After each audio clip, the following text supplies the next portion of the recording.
So, welcome to another episode of the Make More Money Now show. As you can see, this is not Gerry, all right?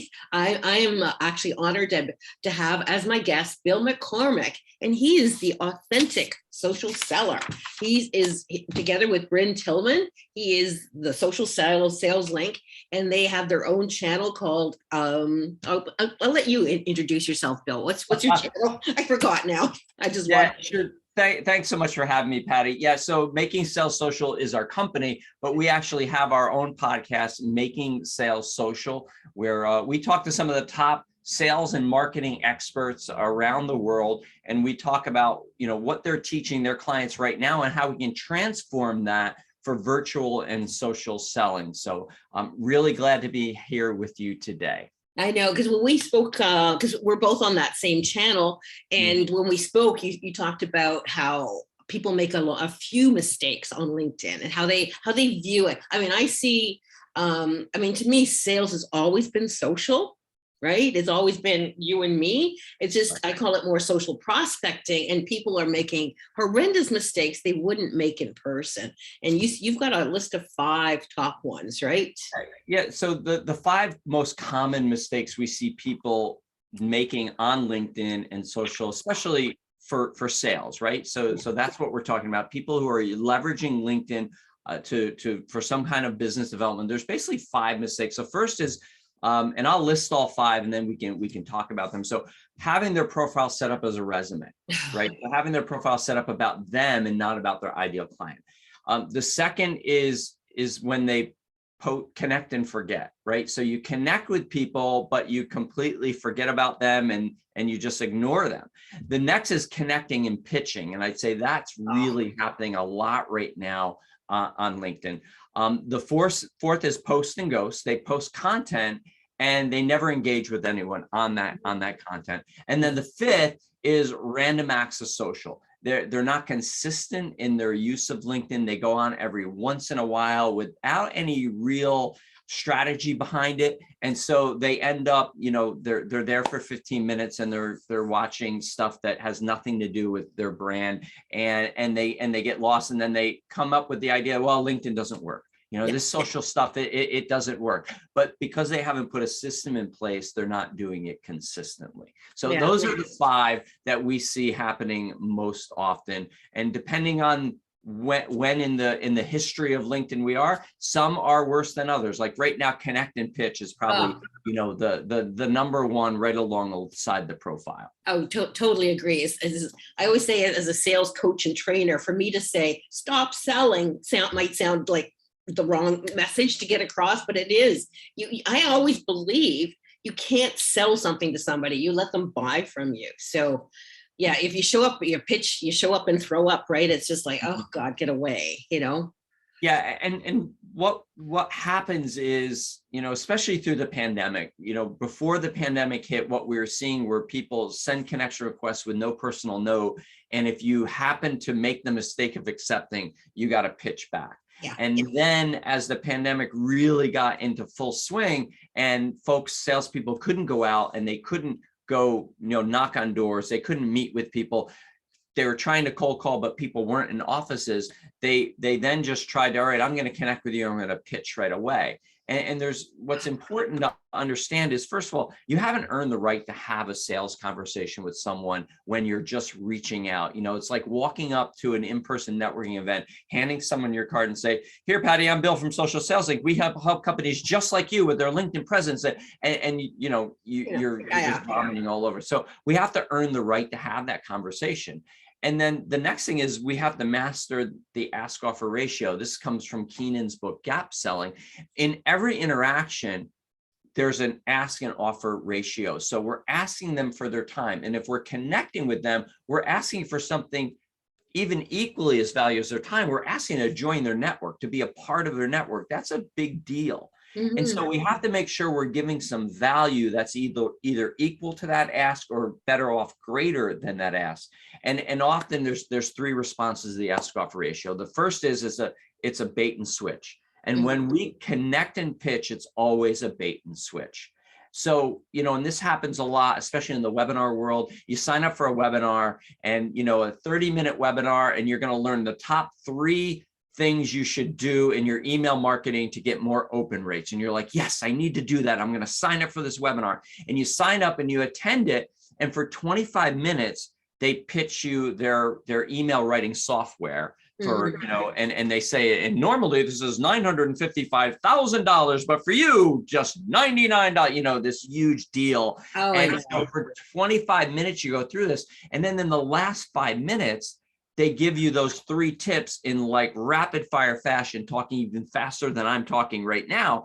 And you get off the webinar and you're like, oh my God, I just wasted, so that's a bait and switch. The second response to the ask offer ratio is neutral. It's like, nah, it's like, big deal. When we're connecting with people, the neutral thing is, hey, Patti, I see we have some mutual connections in common. Please add me to your LinkedIn network. So yes, I call that the LinkedIn pickup line. Back in the 80s and 90s, it was, hey, come here often. That's the LinkedIn pickup line. It's neutral. It's not the third response we're looking for, which is to compel them to action. What we want to do is compel them to action. And in this case, we're talking about connecting and making an authentic connection. What we want to compel them to do is accept our connection request. We don't do that by pitching. The way that we authentically connect with people on LinkedIn is we go look at their profile. We engage in some of their content. We look and see, does it make sense for me to connect with this person? Will it make sense for that person to connect with me? So I look at your profile and I look through and I see some content and so I reach out and say, Patti, I was just looking at your post on XYZ and I found it really insightful. Would love to add you to my network. And here's the kick.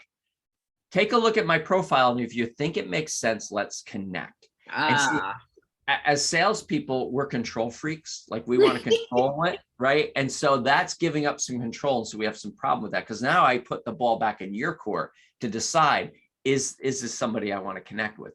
And then after you and I connect, now we have a basis to have a conversation.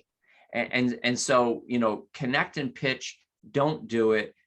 Don't connect without a note. If you want to connect with people authentically, always send a note. You'll hear a lot of LinkedIn trainers advise against that, and they've got stats and charts and everything. But listen, you're looking to start a relationship with someone that possibly could turn into a sales relationship. You want to start building credibility from the beginning and building trust from the beginning. And the way you do that is by connecting authentically and telling, Patti, I want to tell you why I want to connect with you. What I say is you have to give some context, and selling to them is not a context. So that's really important. If you're connecting and pitching, stop doing it. It's hurting you. And it is totally. Yeah. I had a quick question too about when you said don't use it as a resume. What's your opinion or what's your advice for when you find somebody's written in the third person or, Patti Pokorchak, blah, blah, blah. No way. Yeah, I never recommend clients write in the third person. Because your profile is your profile. It's about you. So you should be speaking. The thing is, you shouldn't be speaking about yourself. And unfortunately, when LinkedIn started in 2004, when they officially launched, they really were a site where recruiters could find people for jobs and people looking for jobs find recruiters. So it really defaults to a resume type of setup, but it doesn't have to stay that way. And so if you write in a resume and if you write about all of your accomplishments and all your years of experience, here's the thing. Nobody cares. They really don't care about that. No. What do people care about? They care about themselves. And so what we want to do is write our profile, not as a resume, but as a resource. We want it to be value centric. So, there's basically 5 things that we want any content to do, and your profile's content. That's how you have to look at it.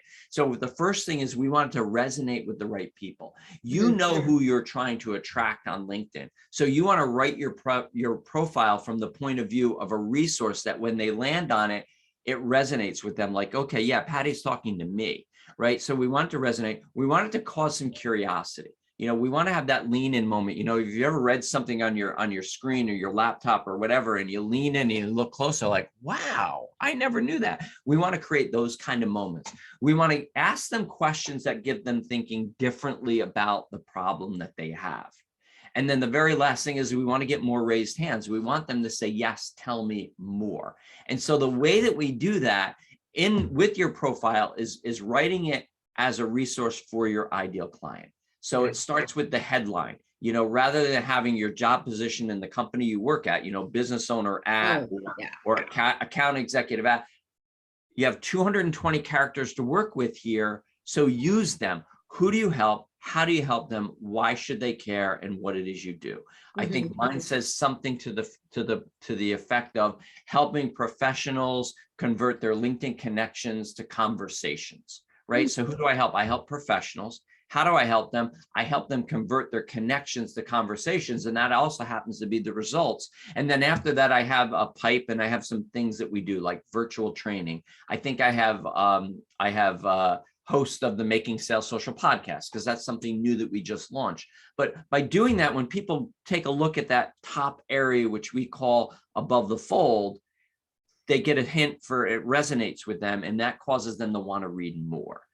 And so that's really important. What I see a lot is basically salespeople who are using LinkedIn to try to build their brand and try to do some business development and have nothing on their profile.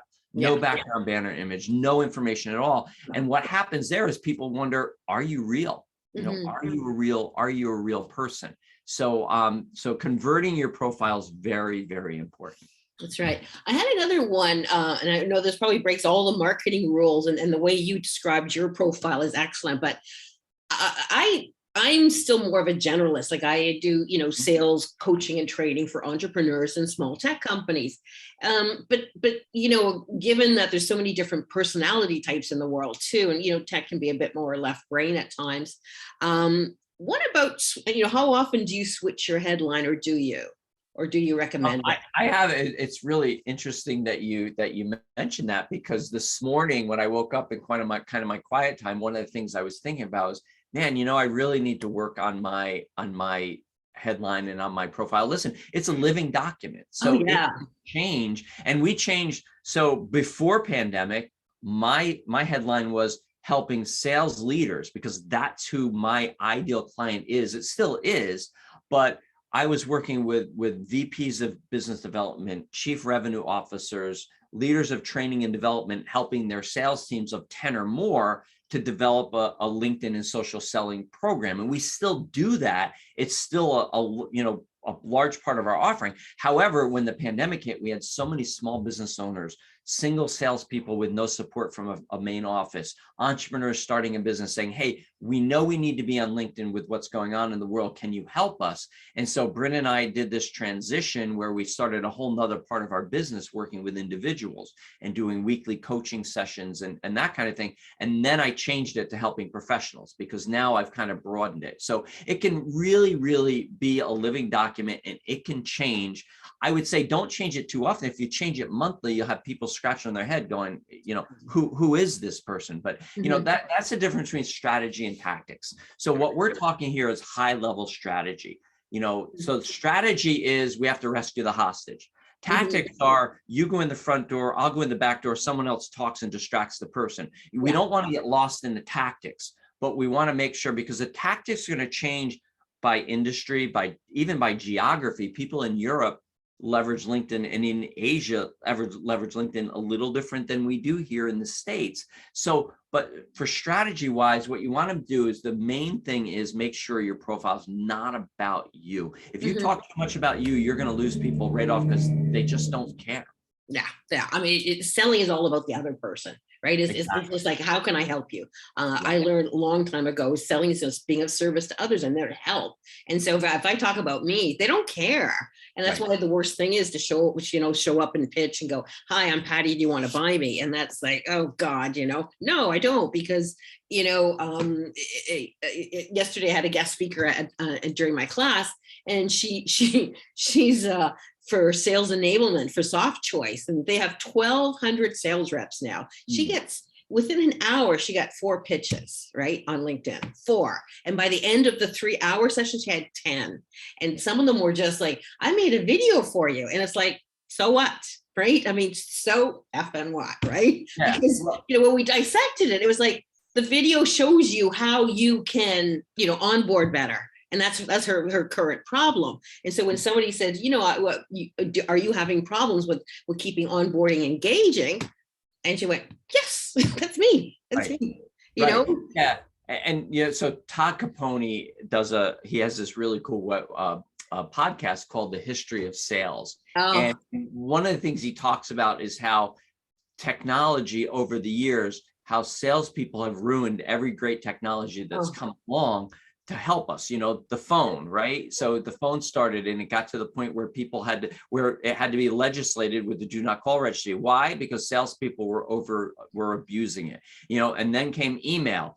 And then President don't forget the junk faxes, because that's what I'm guilty of. Junk faxes. Right. Well, and so and that's really phone also. But then there's the email, and now we see LinkedIn. LinkedIn is actually dialing back the number of connection requests you can send per week because so many people are complaining about these pitches. And now the next thing, and he mentions it in the podcast, what's going to happen with video, because now people are overusing video to do it. And here's the thing. You have to help people. We have to show up as a resource when we do that, and not simply because we want the sale. What we, as Bryn likes to say, we have to detach from what we're worth to the client, detach from what the client is worth to us, and attach what we're worth to the client. What is the value that we bring to them, and how can we resource them in such a way that if they never contact us, they learn something and they come away that better off in what they're looking for. And again, that comes back to a control issue. As salespeople, we want to control that. And we want to say, no, we want them to call us. Well, we really can't control that. And as soon as we get past that, we can come in, as Scott Schilling says, we can come in with high intention, but low attachment. High intention that I want to help you, Patti. Low attachment for what you're going to do for me. Because as soon as we do that, we set ourselves up for failure, because I have these expectations of you as a prospect and a potential client. And when you don't meet those expectations, not only does it hurt me in my wallet because, I haven't closed the sale, but it actually hurts our relationship, because now I look at you and you didn't fulfill my expectations. And now, that plays with our mind. And, we're kind of getting in the weeds of some sales psychology here, but it's important to know that if I detach and I'm not looking for an outcome from you, I just want to simply help you and understand that when the time is right for you, the sale is going to come. I'm a much better person. I'm a much better salesperson. I'm a much better husband, a father, and then I'm a better human. And that's really where my heart is being a better human. And being a better human on LinkedIn and in social. And the way we do that is by not pitching, but by being authentic. Yeah. And sort of asking, how can I help you? But not in that trite way of tell me what's keeping you up at night, which is like, okay. I mean, you had a really good, I'm a big one on engagement, on people that you want to sell to, because there's nothing more flattering, as you well know, if you've posted something and you had 3 likes and if somebody comments, right? Because that really shows, with an intelligent comment, a value added comment to show your expertise. But how do you go from the initial contact of like, okay, they accept your request, then what's next? What's the next step then? So you should always have a welcome message when someone accepts, either whether they're accepting when you've reached out or you accept their connection request, you should always have something of value that you can give them. So we have a free content library that, in fact, your listeners can go socialsaleslink.com/library, so they can sign up for free and be a silver member of our community, and they get access to all of our past master classes with people like Keenan and Daryl Amy and Larry Levine.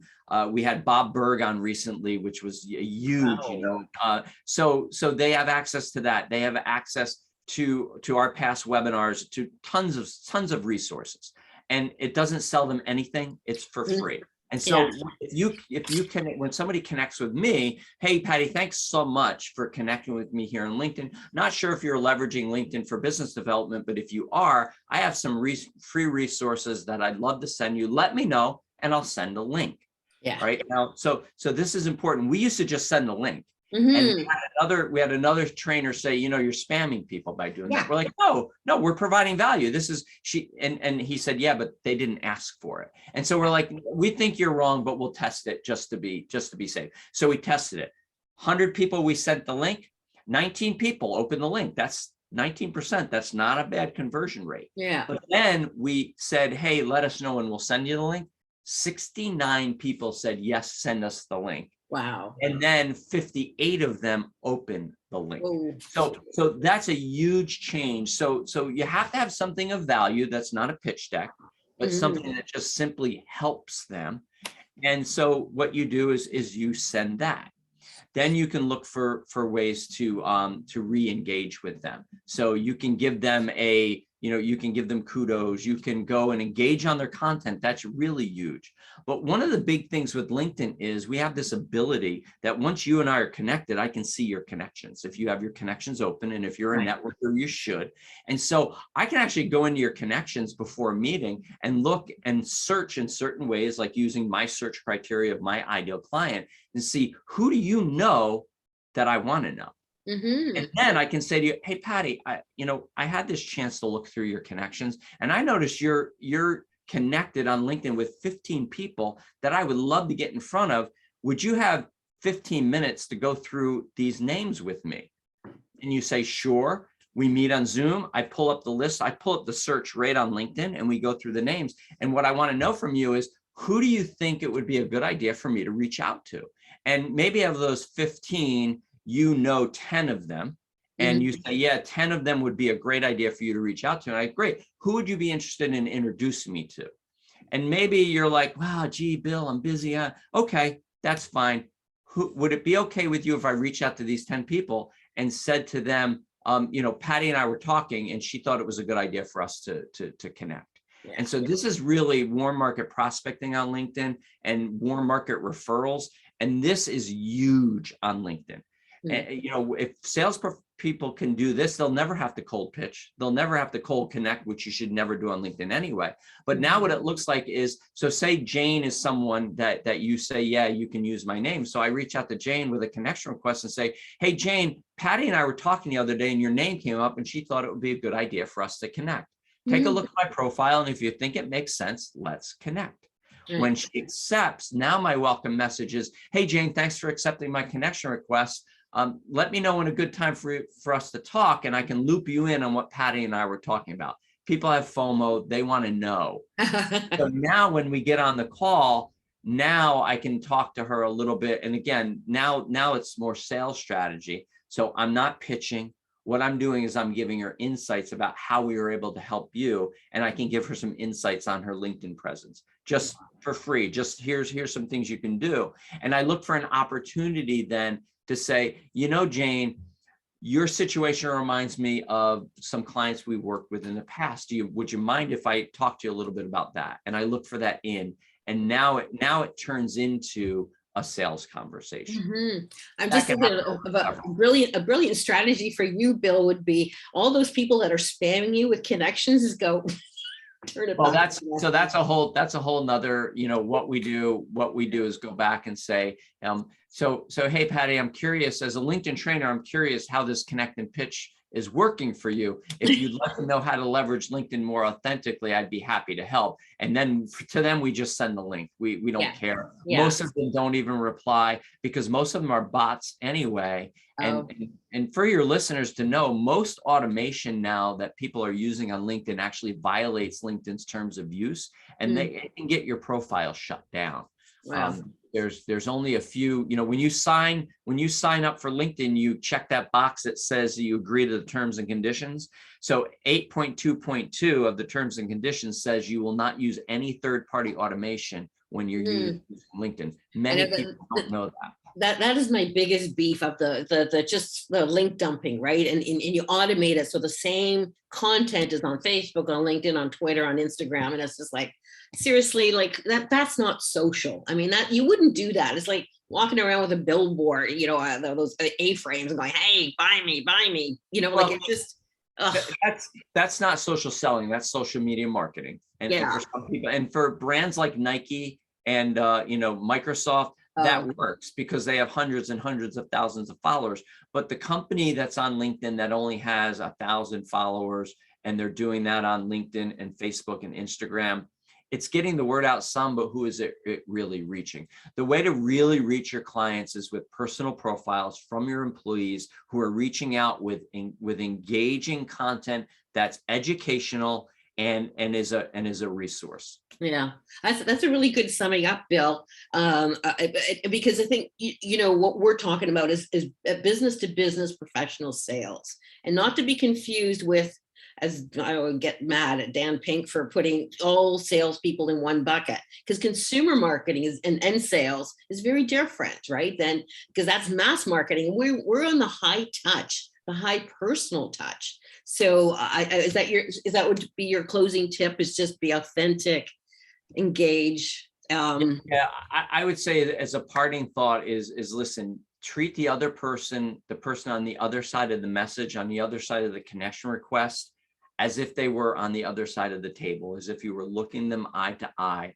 Only do the things that you would do to them when you were with them in person. And if you do that and you do it consistently, you can be successful on LinkedIn, Right. leveraging LinkedIn for business development. Oh, that's excellent, Bill. We'll put your LinkedIn connections, your links into our content on YouTube. But thank you for taking your time to spend with us and our listeners. And thank you so much. I learned a lot. So thank you. Right. Really Great. Thanks so much, Patti. And thanks everyone listening. We'll see you next time. Okay. All Bye-bye. right. Bye.